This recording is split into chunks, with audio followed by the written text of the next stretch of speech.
What's up, guys? It's me, Jamming Music Man. I'm pretty sure by now you heard about the passing of the legendary Dynamite Kid. Of course, the Dynamite Kid, one of the greatest technical high-flying wrestlers of all time, and he definitely influenced a ton of wrestlers over the past few decades. But I just wanted to spend the next few minutes just talking about his life and his career. And tragically, he passed away on his 60th birthday. He was born in 1958 and he passed away here in 2018. You know, so I mean, how many people do you know pass away on their birthday? Just sad to know.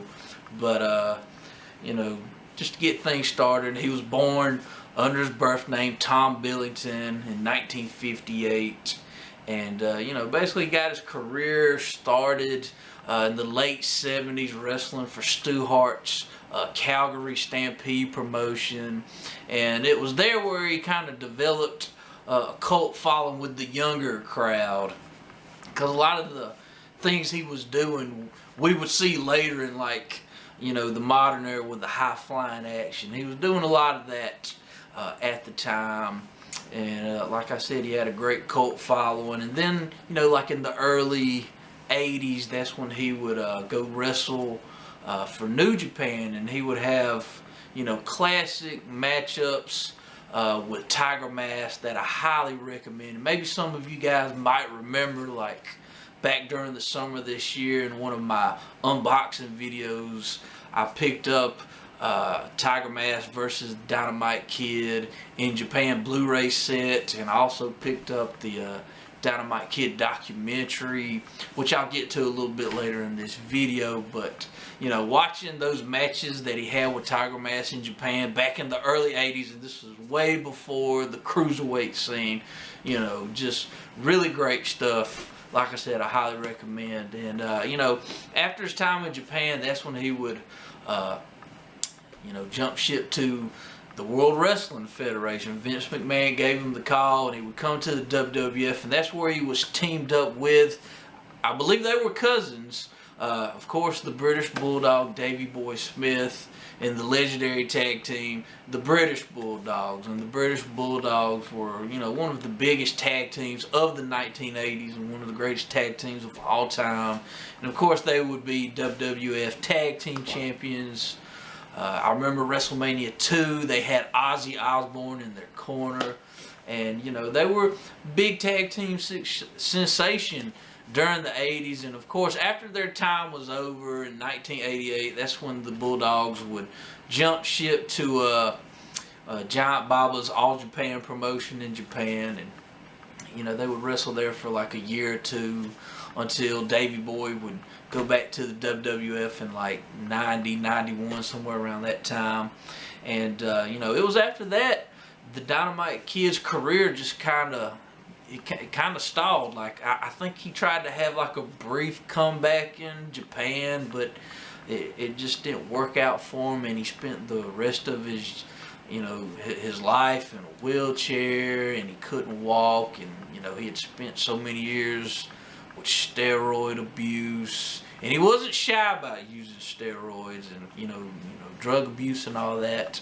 And I can't remember the name of the book that he wrote, but I know it has a big cult following with pro wrestling fans, where he details, you know, all of his crazy steroid and drug abuse. You know, if you know the name of the book, go check it out. You know, a lot of people like it.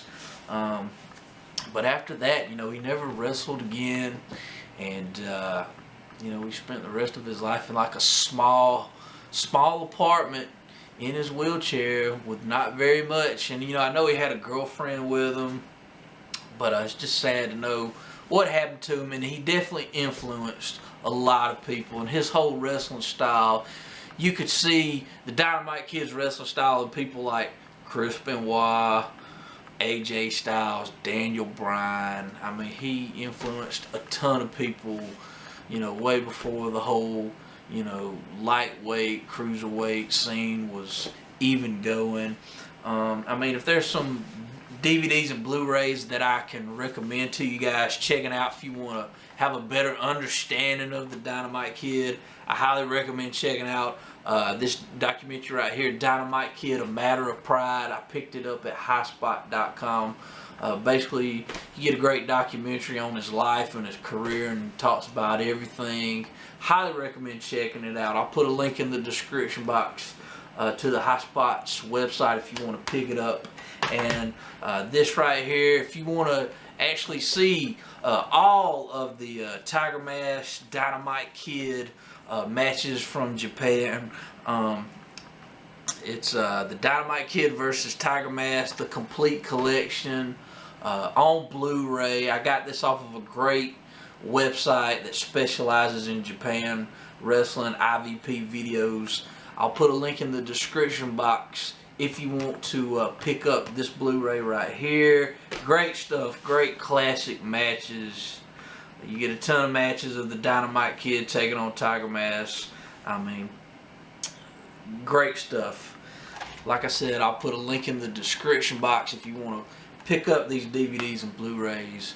But I just want to say in closing, the Dynamite Kid, he will definitely be missed. He's a definite legend. You know, I know a lot of people like to focus on the negative. I'm not going to focus on the negative in this video. I just want to talk about the positive that he did in life. And he definitely deserves to be in the Hall of Fame along with Davey Boy. But, you know, in closing, I hope you guys will share some of your favorite memories of the Dynamite Kid, whether it be from his time in Calgary or the British Bulldogs or his matches with Tiger Mask. Just feel free to share your memories and your thoughts. But I just want to say in closing, Godspeed, Dynamite Kid. You will be missed, and you won't be forgotten.